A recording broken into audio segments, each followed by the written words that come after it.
Hey everybody, it's Annette. I am so tired. I'm doing this video sitting down, and I was going to transport the two birds, the babies, from their inside playpen to outside, and literally sat in one spot almost all day except to quickly walk the dogs, do things you have to do, and then ate and worked. I had a project that was, oh gosh, 2.5 month window that I ended up completing in a week and a half. I learned that it was going to be needed faster. I didn't realize it was going to need to be presented that quickly. So literally at about 15 minutes till end of day today, and I had put ETAs, sent the team ETAs on what I was going to do and when things could be expected. 4:45, I hit the final phase. If you ever do project manager or anything like that, which I've only had a class, I'm not have career experience or anything, but I kind of went that way. Yeah, I got it done. I met my deadline, so it's up for the review process now, final review. I feel like I birthed the elephant. I'm exhausted. So I will probably do a video tomorrow showing you me moving the babies from their pen to their big kid run. They're going to be in a enclosed house, one of those little, they look like little doll houses for chickens, and you can't keep them outside like on their own because anything can get into it. They're really flimsy, but for putting babies in there and broody mamas within an enclosure, they're very helpful. So not a normal topic that I cover, but obviously I don't do a lot of current events, but we've been hearing it. I find the timing a little sus, but obviously you've been reading, hearing, and seeing everything that's going on regarding a certain doctor. I'm just not going to mention his name. I heard it enough from 2020 to 2023. And like everybody, I have all kinds of emotions about that.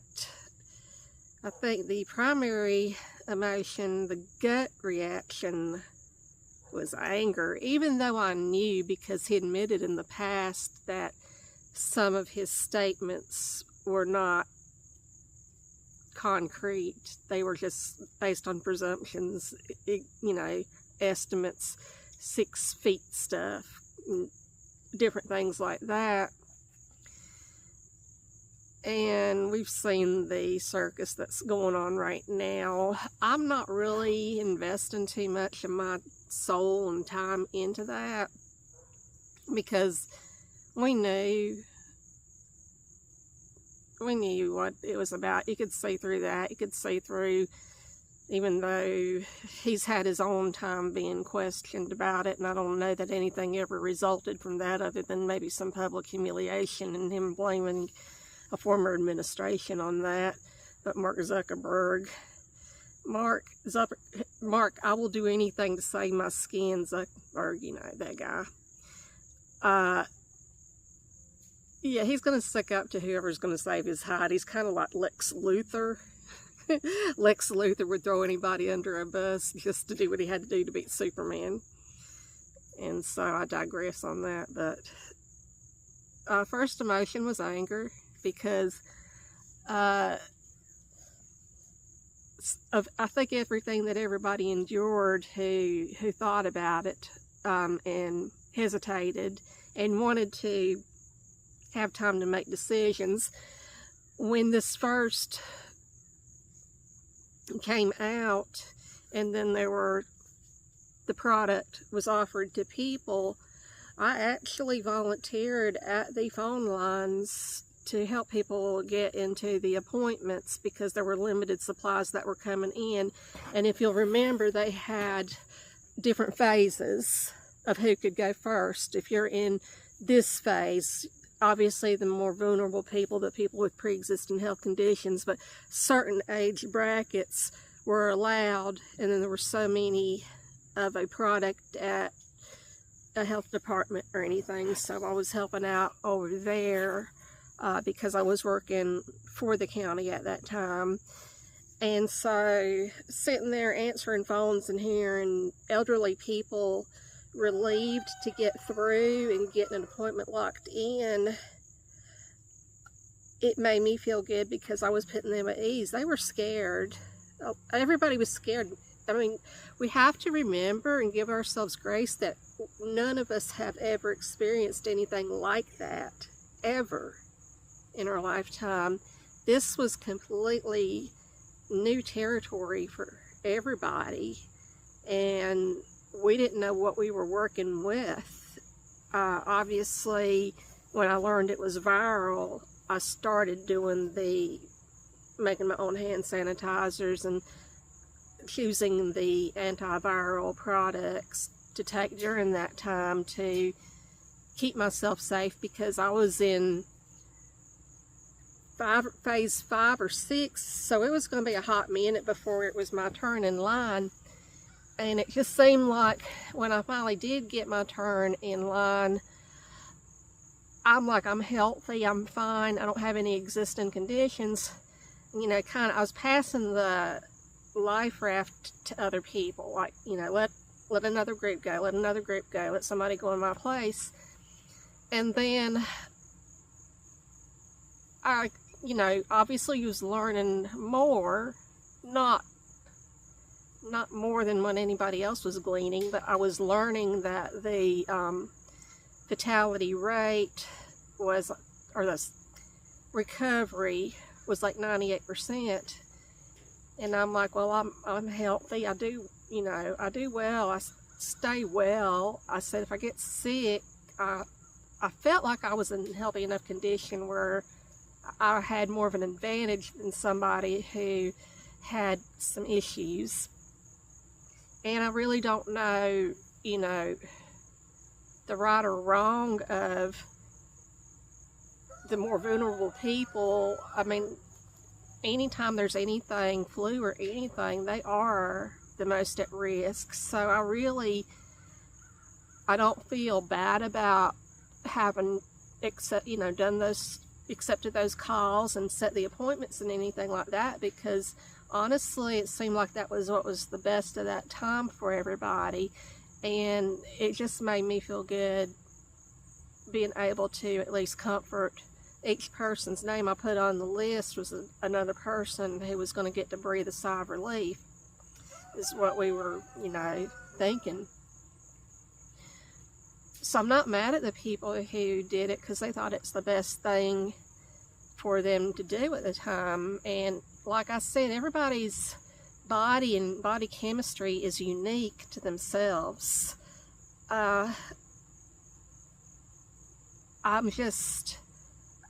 I'm not mad at them. I'm not mad at them at all. I think they did what they felt they needed to do, and that's all we were asking, the ones of us who didn't take it. That's all we were asking for our own health decisions, to decide what we wanted to do in our best interest.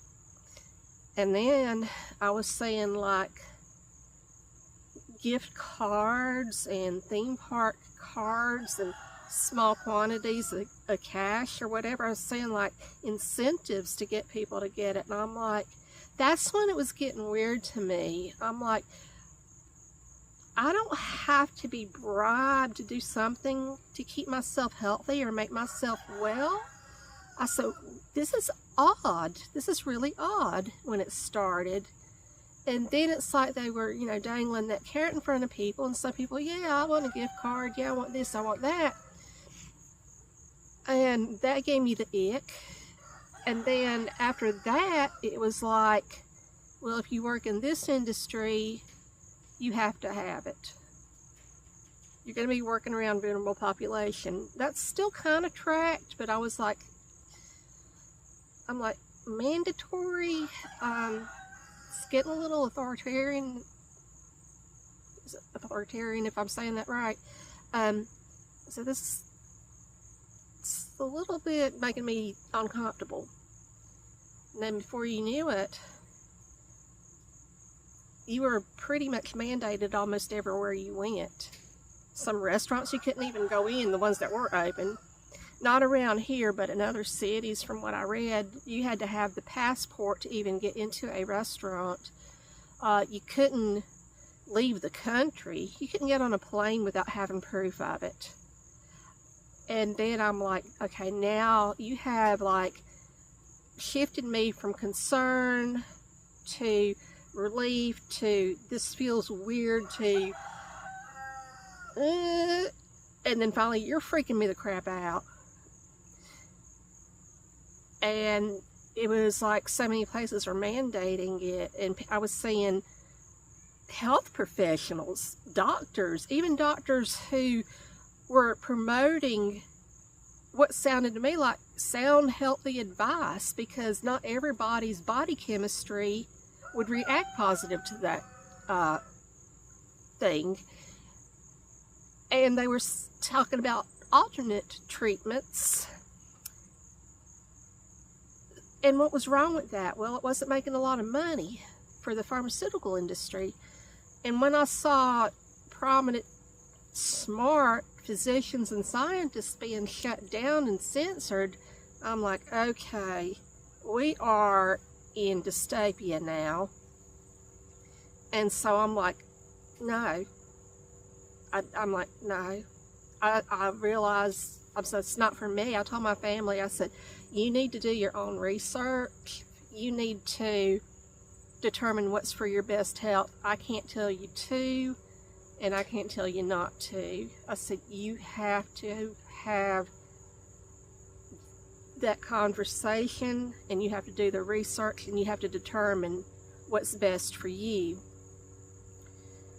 So that part wasn't bad either. I don't have a problem with people who decided to get it, as I stated already. What really bothered me was the being ostracized, whether in the general population, like called out, and they're the ones spreading it, and I'm like, I mean, what are they going to do? Put us in front of the guillotine next?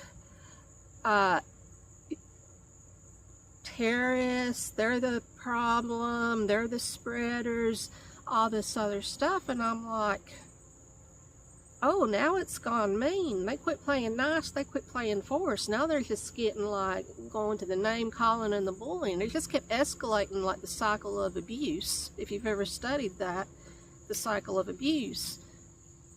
And I'm like, that did not make me happy. Now, like, around here, the people I interacted with, we didn't really talk about who had what. I mean, some of my close friends and I, we would discuss it, you know, and a lot of my friends, you know, some of them had it, some of them didn't. The ones who didn't, they had serious issues that they feared to put something like that in their body. It was like a mutual respect, as it should be. And then there was not my immediate family. It was, I'll just say extended, but not immediately and not local, and leave it at that. Went to hug one of the people there, and I had on a mask at the time. Yes, I did. I still have my mask. I use them in the yard all the time, but that's for pollen. Anyway, back on track. Went to hug her, and then I had the mask on. Oh, you didn't have your shots? Like, I'm some freaking dog. I was like, no. If you want to know, no. And then another one got out when I sat down in the living room. The other one got out and stayed out the whole time I was there. So whatever, I'm still in better health. Go figure. I don't know what's going on with that. I think it made people crazy before, it made people crazy during, people are crazy after. But the people I'm mad at are the ones who silenced doctors, the obvious weasel man at the center of it all who lied. But you know good and well that he couldn't have done all that he did on his own. Okay? And I'm not conspiracy, nothing like that. I'm not going down that track with this particular story. But, I mean, there was a lot of money. Think of all the money. It wasn't all going into his pocket, y'all. It was going, there are other people, yet, hey, you know, they always have to have a scapegoat. And, oh, wow, look how, you know, at the time of the year it is, and we're talking elections and stuff like that. So take of it what you will. I think it's a bunch of hooky. And I don't think he's going to answer for one thing, even though he did commit, and we know, not alleged, not maybe, he committed global genocide. Okay? You think of all the other people, dictators and other stuff like that, the people who committed mass genocide, how they were held accountable finally in one way, shape or another. I mean, obviously one of them, you know, took it upon himself to finish himself before they could get to him and have him accountable. But then, like the scientist, Nuremberg trials, if I'm saying that correctly, they got put on trial. It may have been years after the fact, but they put on trial for the hideous, awful, unspeakable things they did to people in those concentration camps. The cruelty. So I'm sorry, I don't feel sadness for people like that who are held accountable. Should this little rat a-hole be held accountable? Absolutely. Will he? I don't know. I know for a fact, if he does not get himself straight with God, and yes, God can even forgive that, okay? I know it sounds nuts, but anyone can be forgiven. But as it stands, there will be a time to answer for that.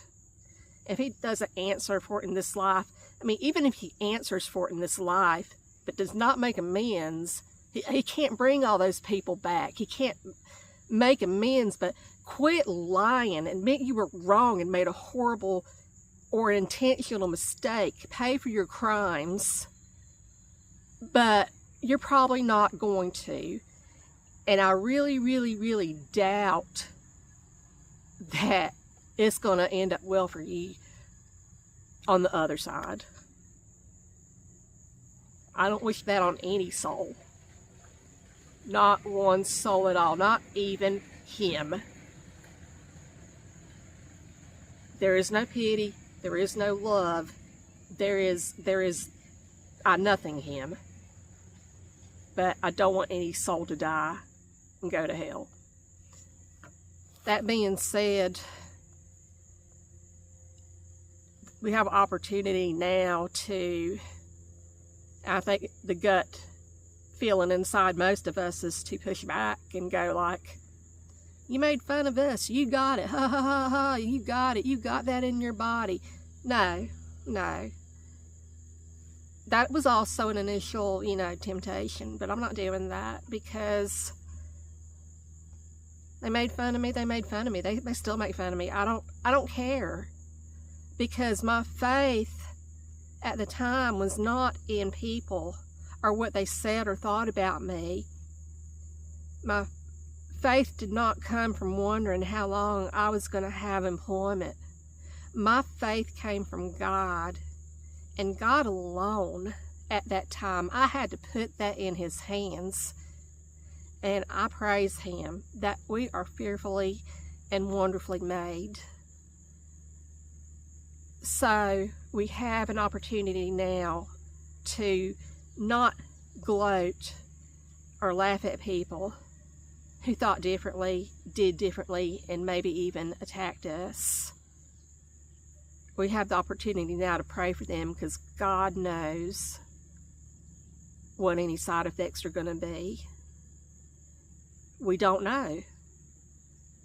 When you see all these young people dropping dead for no reason whatsoever, and then you don't know how it's going to affect the fertility rate, I think prayer, serious God-fearing prayer, is more important at this time, and will do a lot better than to make fun of somebody who already has that in his or her bodies. It's something to consider, guys. Love you. Take care, regardless of what side of the fence you're on this. I pray you stay healthy, happy, and until next time, it's Annette signing off.